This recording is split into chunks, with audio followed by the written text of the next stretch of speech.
Bismillahirrahmanirrahim. Assalamualaikum warahmatullahi wabarakatuh. Tetap semangat anak-anak. Hebat ya.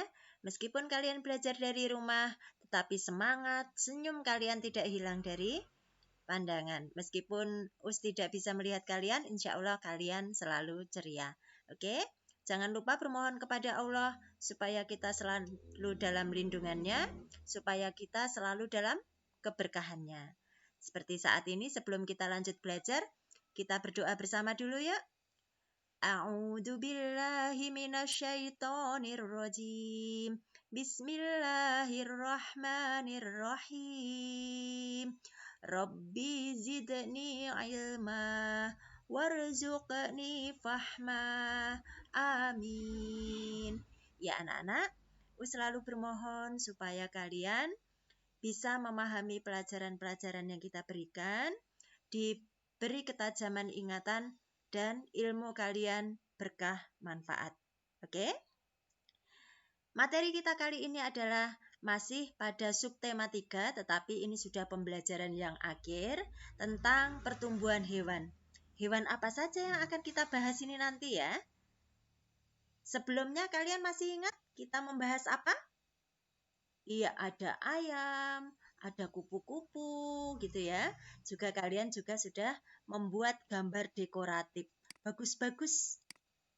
Nah, sekarang yang akan kita pelajari adalah gambar daur hidup katak. Pertumbuhan katak itu seperti apa ya? Loh, kok ada kata-kata daur hidup toh? Apa maksudnya daur hidup? Daur hidup ini adalah peristiwa semua rangkaian kehidupan dalam sebuah makhluk hidup. Pada sebuah makhluk hidup, bukan dalam ya. Pada seekor makhluk hidup atau sebuah pohon sekalipun atau manusia gitu ya. Tapi kalau manusia biasanya dikatakan bukan daur hidup melainkan bertumbuh. Oke. Daur hidup katak itu dimulai dari telur.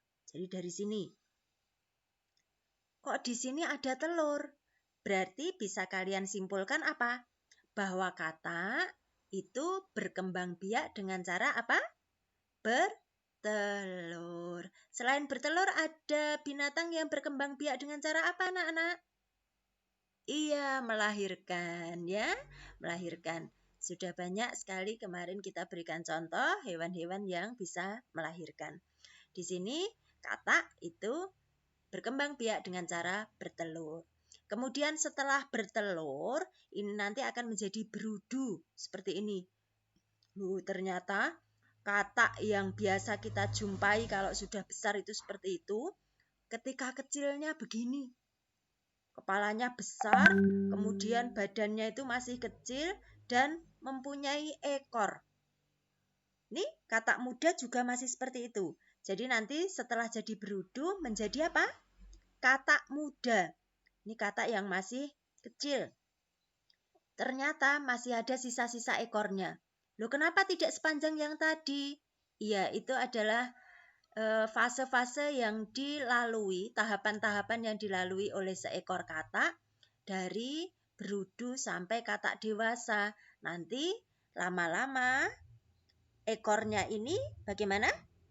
Hilang. Iya, ketika kataknya sudah dewasa, sudah tidak terlihat lagi ekornya. Apakah sudah tidak punya?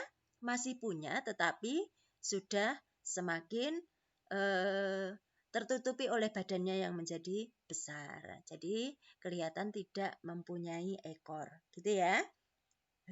Kuasa Allah itu begitu besar, menciptakan makhluknya sedemikian rupa. Dari telur yang hanya butiran-butiran kecil, kemudian tumbuh menjadi seperti ini, ada ekornya, kemudian badannya besar-besar, ekornya makin kecil, kemudian badannya membesar, ekornya sudah hilang. Gitu nggih? Itu daur hidup katak, diingat-ingat, telur, berudu, katak muda, katak dewasa. Apa tadi? Telur, berudu, katak muda, katak dewasa. Sudah sampai di sini? Yuk kita lanjut.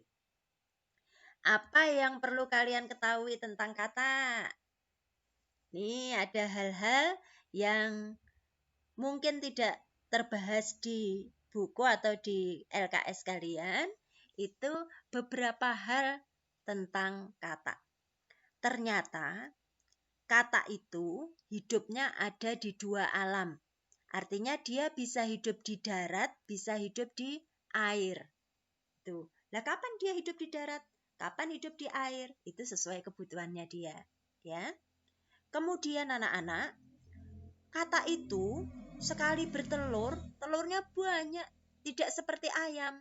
Kalau ayam itu telurnya satu-satu, bebek itu juga bertelurnya satu-satu. Paling kalau misalnya terkumpul semua, sudah menetas sudah bertelur, kemudian siap dierami, siap menetas itu paling banyak 20 butir gitu ya. Tetapi kalau katak itu sekali bertelur bisa 5.000 sampai 20.000 telur. Bayangkan, banyak sekali ya. Pantas saja di sekitar kita itu katak banyak. Tidak habis-habis katak, meskipun ada orang yang memburunya juga untuk dimasak gitu ya. Nanti kalian bisa lihat-lihat, boleh enggak makan katak itu? Gitu ya, belajar ilmu pengetahuan sekaligus belajar ilmu agama. Oke? Ya, telur dari katak itu ternyata ditaruh tidak sembarangan, tetapi ditaruh di tempat yang lembab. Lembab itu agak basah. Agak basah ketika dia berada di dekat pohon-pohon atau di hutan, itu ada bagian-bagian pohon yang tidak terkena sinar matahari, mungkin ada yang lumut-lumutnya ada menempel di situ, itu biasanya ada telur-telur katak ditaruh di situ. Atau bisa juga ditaruh di tanaman yang berada di air. Seperti tadi sudah disinggung di depan bahwa katak itu bisa hidup di darat, bisa hidup di air. Jadi kalau pas bertelurnya itu di darat, itu telurnya ditaruh di pohon-pohon yang lembab, yang agak basah. Kalau pas bertelurnya di air, maka telurnya itu disimpan atau ditaruh di tanaman yang ada di air. Jadi terlindung. Seperti itu. Nah, telurnya tadi kemudian berubah menjadi berudu, atau kalau kita membahasakan bahasa kita sehari-hari itu cebong. Bahasa Indonesianya kecebong gitu ya. Tapi dalam bahasa IPA atau pengetahuan umumnya itu disebut berudu. Yang perlu kalian ketahui juga bahwa 5.000 sampai 20.000 telur katak itu ternyata tidak semuanya berubah menjadi berudu. Ada yang telurnya itu rusak. Banyak faktor ini. Mungkin terganggu oleh binatang-binatang yang lain. Bisa jadi dimakan semut. Bisa jadi juga tanpa sengaja ada hewan lain yang lewat, kemudian terinjak, dan seterusnya. Karena telur-telurnya sangat kecil ya. Kemudian kalau yang berada di air itu kadang-kadang juga ada yang hanyut karena aliran airnya deras, pohonnya tadi juga ikut hanyut. Jadi telur yang berada di pohon tadi juga ikut hanyut seperti itu. Jadi tidak semua telur itu pasti menjadi berudu atau kecebong. Nah, dari situ ternyata kecebong atau berudu itu makan. Salah satunya adalah dari kuning telur yang tidak menetas. Jadi ternyata ada juga telur-telurnya yang meskipun tidak rusak dimakan oleh binatang lain atau tidak hanyut, itu telurnya ada yang tidak menetas. Gitu ya. Nah, telur-telur yang tidak menetas tadi dimanfaatkan oleh kecebong, dimakan kuning telurnya. Untuk apa ini? Kuning telur itu kan banyak mengandung protein. Jadi dari itu kecebong memberikan asupan protein pada dirinya itu dengan makan kuning telur. Seperti itu. Kemudian setelah dari kecebong nanti akan menjadi katak muda. Tetapi masih ada fenomena lain dari kecebong. Ternyata kecebong atau berudu itu mempunyai kaki 4. Ya, kaki 4 yang depan 2, yang belakang ada 2 juga.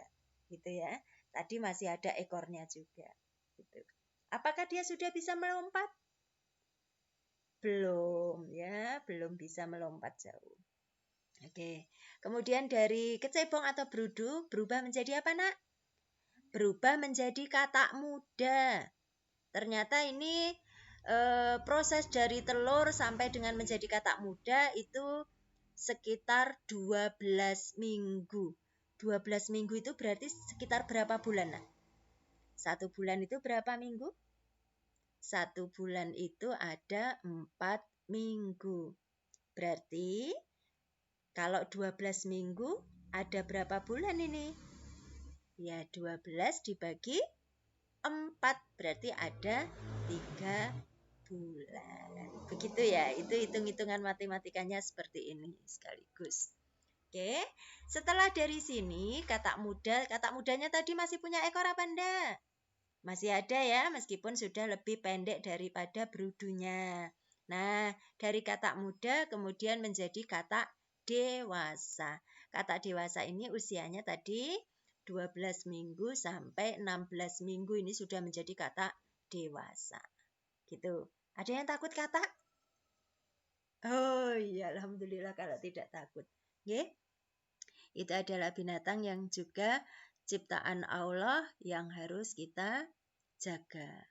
Tidak perlu dipelihara, tetapi juga tidak perlu kita siksa atau kita bunuh dan seterusnya. Oke, itu kenyataan-kenyataan atau hal-hal yang perlu kalian ketahui tentang katak. Selanjutnya kita akan membahas apa? Kita akan membahas daur hidup nyamuk. Ada yang belum pernah melihat nyamuk? Oh sudah, iya. Ada yang di rumahnya banyak nyamuk? Oke, ya. Nyamuk itu, Nak, biasanya paling banyak itu ketika musim penghujan. Atau musim tepatnya begini. Ada suatu musim itu yang hujannya tidak setiap hari, tetapi kadang-kadang hujan. Kemudian sehari terang benderang, kemudian besoknya lagi hujan, seperti itu berselang-seling. Nah, itu biasanya waktu-waktu yang paling sering dipakai atau paling banyak nyamuk itu bertelur kemudian menjadi nyamuk dewasa.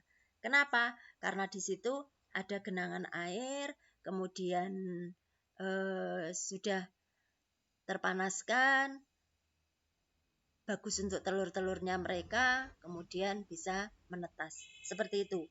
Makanya hati-hati, itu namanya musim pancaroba, perubahan dari musim kemarau ke musim penghujan atau sebaliknya. Dan paling banyak terjadi sakit demam berdarah diakibatkan oleh nyamuk apa? Aedes aegypti. Ya, perhatikan di sini. Ada daur hidup nyamuk. Nyamuk itu ternyata juga berkembang biak dengan cara bertelur. Di sini ada telurnya nyamuk. Banyak ini ya telurnya.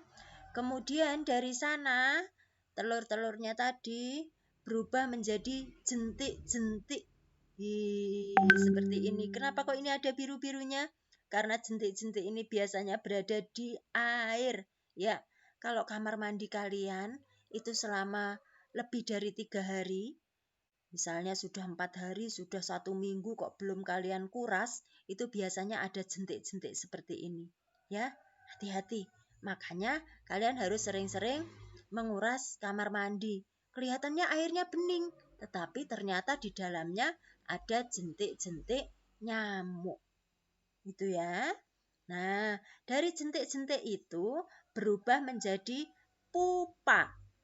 Pupa, bukan papa loh ya. Kalau papa itu ayahnya kalian yang kalian panggil papa gitu ya. Tapi ini namanya pupa seperti ini. Masih biru-biru? Iya, karena pupa itu masih berada di lingkungan air.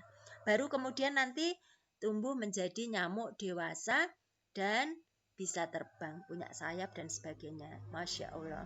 Ini juga karunia besar dari Allah bahwa dari bentuk yang sangat kecil, telur nyamuk kalian lihat kan?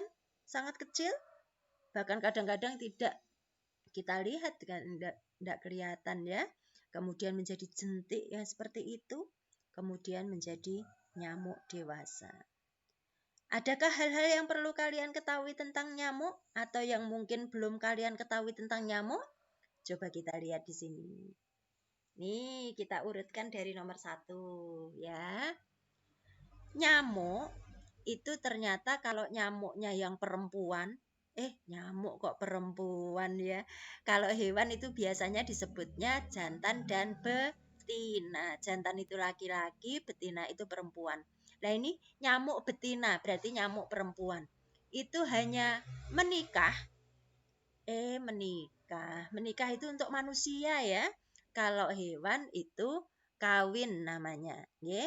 Jadi nyamuk betina itu hanya kawin 1 kali dalam masa hidupnya. Jadi dia hanya mempunyai 1 suami saja. Suaminya juga sama-sama nyamuk ya.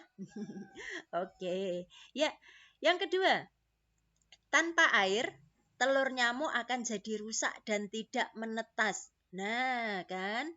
Berarti seperti yang sudah ceritakan tadi di depan bahwa pada musim-musim ada air hujan, ada air yang menggenang dan seterusnya, maka nyamuk itu akan mudah berkembang biak. Karena apa? Karena telur nyamuk itu akan menjadi rusak kalau tidak ada air.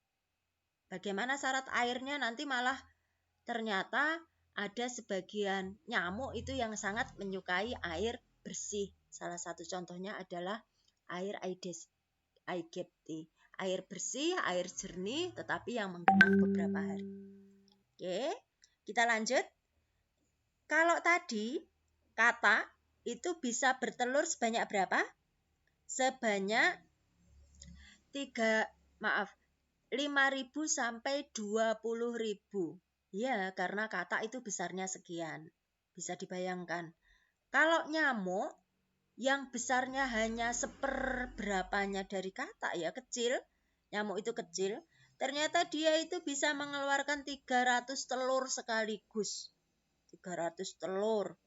Dan itu telurnya bisa bertahan 1 sampai 2 hari. Itu 1 sampai 2 hari baru kemudian menetas menjadi jentik-jentik nyamuk di dalam air. Jentik-jentik nyamuk di dalam air ya. Kalau ingat di kamar mandi kalian yang mungkin ada jentik-jentiknya, kalian bisa perhatikan jentik-jentiknya itu tidak panjang. Hanya sekitar 1 sampai 3 milimeter. Milimeter tahu? Di penggaris kalian itu sebelum ada satuan senti itu ada garis-garis kecil. Garis-garis kecil jaraknya pendek-pendek itu satuan milimeter itu. Ya, jadi satu kotak kecil itu 1 mili. Kalau 3 mili itu panjangnya hanya segitu. Kecil sekali, bahkan tidak terlihat oleh kita. Itu jentik-jentik nyamuk yang berada di dalam air. Itu biasanya 8 sampai 10 hari. Dari 8 sampai 10 hari itu nanti akan menjadi pupa atau kepompong. Itu seperti itu. Oh iya, sebelum menjadi pupa atau kepompong, ada hal yang perlu kalian ketahui bahwa jentik nyamuk ini tadi pernafasannya itu berada di bagian ekornya. Jadi dia mempunyai alat pernafasan itu berada di bagian ekor. Ekornya kelihatan enggak? Oh, kita tidak bisa melihat kalau tidak memakai alat mikroskop ya. Karena barangnya sangat kecil, hanya sekitar 1 sampai 3 mili. Dan ekornya juga tidak kelihatan karena kalau dia dipegang aja udah pasti dia akan lari kemana-mana. Dan kalau kita bisa memegangnya biasanya langsung kita bunuh. Gitu nggih. Oke. Nah, jentik menjadi pupa atau kepompong masih di dalam air. Jadi tadi fasenya telur di air, kemudian menetas menjadi jentik itu juga masih di air, kepompong itu juga tempatnya masih di air. Ini 1 sampai 2 hari. Tuh.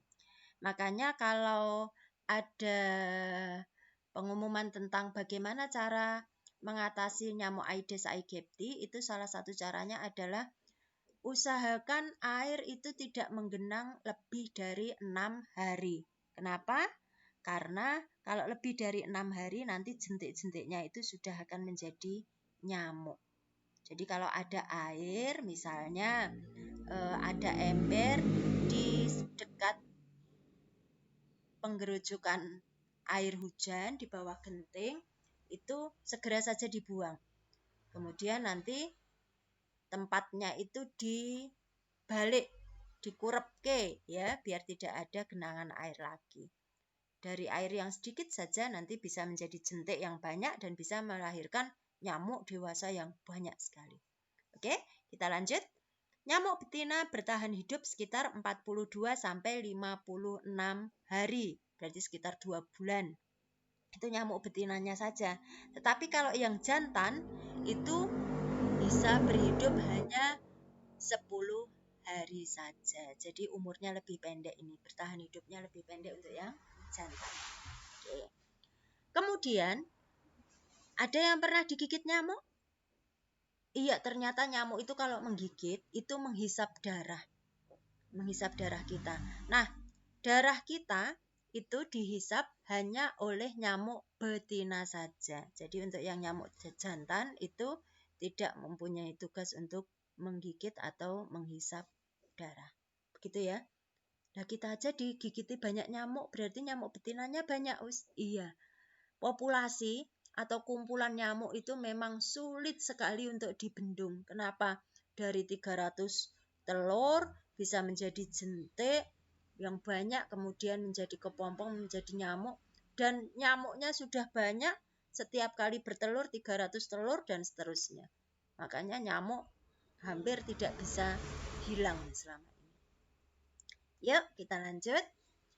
Tahapan perkembangan nyamuk berlangsung cepat dan terjadi pada media air. Beberapa nyamuk dapat menjadi penyebar penyakit yang mematikan. Kita tadi sudah singgung di depan, ya. Contoh penyakit yang ditularkan nyamuk adalah demam berdarah. Tadi demam berdarah disebabkan oleh nyamuk apa? Aedes aegypti. Ada juga satu penyakit yang disebabkan oleh nyamuk, itu namanya penyakit malaria. Itu nyamuknya juga nyamuk malaria. Biasanya terdapat di hutan-hutan yang pepohonannya masih tinggi-tinggi, masih lebat. Di Papua sana, di Papua banyak sekali penyakit malaria yang disebabkan oleh nyamuk. Oke, kita lanjut.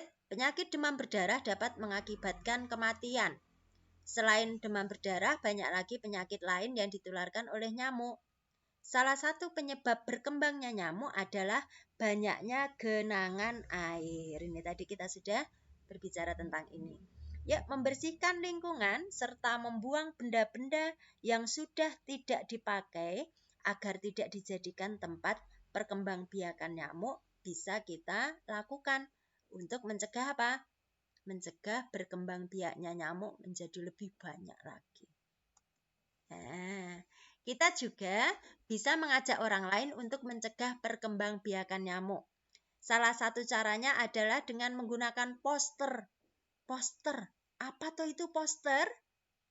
Iya, poster adalah suatu media publikasi yang memadukan antara tulisan, gambar, atau kombinasi keduanya. Jadi bisa tulisan saja, bisa gambar saja, bisa juga kombinasi antara tulisan dan gambar. Tujuannya apa? Ya, dengan tujuan untuk memberikan informasi kepada khalayak atau masyarakat luas. Poster dipasang di tempat keramaian dan strategis. Jadi poster itu bukan buat dipasang di kamar, ya. Poster isinya kan untuk mengajak dan memberikan informasi kepada masyarakat luas. Maka harus dipasang di tempat yang ramai, yang biasa dikunjungi orang, dan tempat yang strategis. Strategis itu mudah dilihat, gitu ya. Seperti di kawasan sekolah. Sekolah kan tempat yang ramai dan biasa dikunjungi oleh orang tua maupun anak-anak yang berada di sekolah. Kemudian pasar, perkantoran atau fasilitas kesehatan dan tempat-tempat lain, stasiun, bandara, dan seterusnya. Informasi yang disampaikan oleh poster itu bersifat untuk mengajak. Gitu. Bisa dipahami tentang poster? Bisa ya? Oke. Nah, ini salah satu contoh poster. Ini adalah kombinasi antara gambar dengan tulisan. Dua-duanya dipakai ini. Tulisannya adalah perilaku hidup bersih dan sehat, pangkal rumah tangga sehat. Jadi rumah tangga yang dimaksud di sini ada keluarga, ayah, ibu, anak-anak. Kalau hidup bersih semuanya, maka rumah tangganya juga akan sehat, gitu nggih. Nah, nih di sini perilaku hidup sehat itu ternyata olahraga, kemudian rajin menyapu, mengepel, membersihkan rumah, untuk kepentingan pribadi juga mandi sehari 2 kali, kemudian rajin menguras bak mandi ini tadi biar tidak banyak populasi nyamuk yang lahir lagi.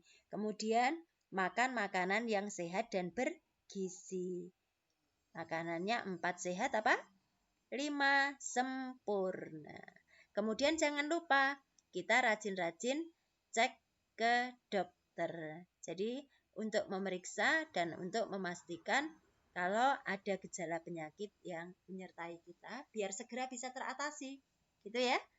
Itu contoh poster. Jadi dari gambar saja kita sudah bisa memaknai, oh iya, seperti ini toh ajaannya. Berarti kita itu supaya sehat berarti harus melakukan ini toh. Itu. Bisa dimaksud ya? Oke. Masih ada contoh poster lain.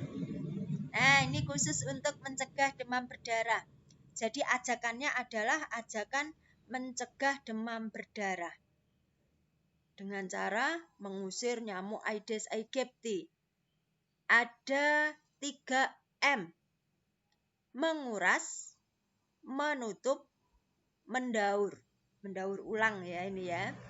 Menguras tempat-tempat penampungan air, bak mandi, kemudian ada ember-ember yang ada di bawah kran, kemudian mungkin kalau di desa masih ada yang namanya gentong atau tempayan, itu sering-sering dikuras biar tidak menjadi jentik-jentik, tidak ada jentik-jentik nyamuk di situ. Kemudian menutup rapat tempat penampungan air. Kalau misalnya airnya itu harus ada untuk persediaan dengan cukup lama, maka kalau misalnya sedang tidak dikuras, harus ditutup rapat supaya tidak ada nyamuk yang bisa masuk. Kemudian, kalau misalnya ada botol-botol atau kaleng-kaleng bekas, supaya tidak menjadi tempat bersarangnya nyamuk, kalian bisa mendaur ulangnya, dicuci bersih, kemudian dimanfaatkan untuk membuat barang-barang yang lebih berguna. Bisa untuk hiasan, bisa untuk kalau kaleng itu biasanya digandeng-gandeng kemudian dipasang di sawah ya untuk mengusir burung. Gitu. Oke. Kemudian ini memakai obat nyamuk bisa dari tanaman yang anti nyamuk, itu ada serai. Seperti itu. Kemudian juga bisa memakai obat nyamuk dari yang mengandung bahan-bahan kimia. Pakai obat anti nyamuk gitu ya, tidak usah disebut merek, kalian sudah tahu. Ada juga yang bentuknya oles. Begitu ya. Ini namanya juga poster, gabungan dari gambar dan tulisan. Oke, bisa dipahami ya anak-anak ya? Nah, sekarang tugas kita adalah berlatih membuat poster. Berlatih membuat poster. Jadi, posternya yang harus kalian buat adalah poster tentang ajakan mengurangi perkembangbiakan nyamuk. Yang harus kalian lakukan berarti pertama kali adalah mengumpulkan informasi-informasi untuk mengurangi perkembangbiakan nyamuk itu seperti apa toh? Di depan sudah ada contohnya. Tetapi usahakan gambar kalian tidak sama seperti gambar yang sudah berikan untuk contoh. Cari yang lain. Tuh. Nah, nanti informasinya itu bisa tentang gambar daur hidup nyamuk. Bisa juga menjelaskan tentang jenis nyamuk dan bahayanya. Bisa juga cara pencegahan perkembangbiakan nyamuk atau hal-hal yang dapat dilakukan untuk mengurangi masalah penyebaran demam berdarah seperti itu. Dari informasi ini bisa kalian pilih salah satu untuk dijadikan poster, bisa juga menggabung 2 atau 3, atau bisa juga dalam satu poster isinya 4 informasi ini dimasukkan semua. Ada gambar daur hidupnya, ada gambar jenis nyamuk dan bahayanya, ada cara pencegahannya, ada cara mengurangi penyebaran penyakit demam berdarah. Begitu boleh, ya. Asal ingat bahwa poster itu singkat, padat, tetapi jelas untuk menyampaikan pesan. Begitu? Oke. Posternya tadi dibuat di kertas buku gambar, jadi bukan buku tulis, dibuat di kertas buku gambar, kemudian diberi nama dan tanggal penugasan. Tanggal penugasannya tanggal 28 Agustus. Maaf ini salah tanggal ini ya. Tanggal 28 Agustus 2020. Setelah poster jadi, peganglah dan mintalah bantuan pada ayah bundamu untuk memfotonya. Kirimkan ke Us ya. Paling lambat hari Ahad besok. Us tunggu. Oke. Kita lanjut. Menjaga kebersihan lingkungan adalah tugas kita semua. Kita harus saling mengingatkan untuk selalu menjaga kebersihan lingkungan. Menjaga kebersihan lingkungan perlu dilakukan agar dapat hidup nyaman dan sehat. Kalau lingkungannya tidak bersih, kita itu hidupnya tidak nyaman. Akan banyak gangguan nyamuk, kecoa, kemudian juga lalat, dan seterusnya. Namun, ketika kita menyampaikan pesan kepada orang lain, itu harus tetap dilakukan dengan sikap yang baik dan bahasa yang santun. Tidak boleh sambil marah-marah. Baik-baik saja kita menyampaikannya ya. Misalnya, Bude atau Mbak, tolong dong untuk sampah-sampahnya disapu, dibakar biar bersih. Pak, Bu, minta tolong dong untuk air yang sudah menggenang lama, airnya dibuang biar tidak menjadi tempat jentik-jentik yang bisa mengakibatkan tumbuh nyamuk banyak gitu. Jadi tetap harus sopan dan baik biar orang yang kita beri peringatan itu tidak tersinggung. Bagaimana caranya? Kalian silakan berlatih untuk menyampaikan pesan melalui tulisan saja. Tuliskan saranmu jika teman atau tetanggamu melakukan hal-hal berikut. Jadi ini ada gambar. Gambar apa ini? Iya, gambar anak yang membuang sampah sembarangan ini. Berjalan enak saja kemudian sampahnya dibuang begitu saja, ya. Jika kamu melihat anak yang membuang sampah sembarangan, maka saran yang akan kamu sampaikan adalah titik-titik. Kamu tuliskan di buku tulis ya. Kalau tadi posternya dibuat di buku gambar, kalau ini ditulis di buku tulis. Tidak perlu digambar, tetapi cukup langsung ini aja. Jadi ditulis nomor 1, kemudian soalnya, lalu di bawahnya adalah saran-saran yang dibuat dengan kalimat kalian sendiri. Itu. Kemudian gambar yang kedua.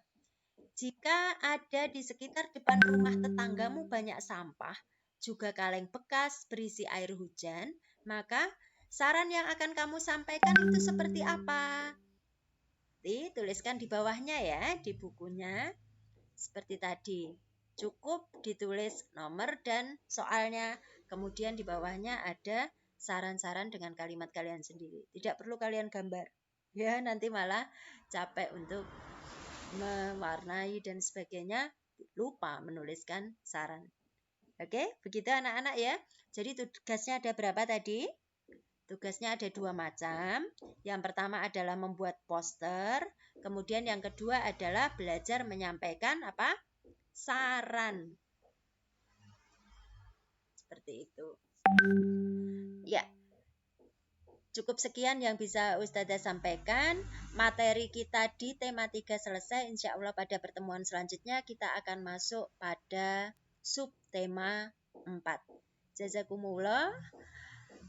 Anak-anak tetap semangat belajar dari rumah ya. Tetap jaga kesehatan dan kita saling mendoakan satu dengan yang lain. Oke. Wabillahi taufiq wal hidayah. Waridha wa inayah. Wassalamualaikum warahmatullahi wabarakatuh.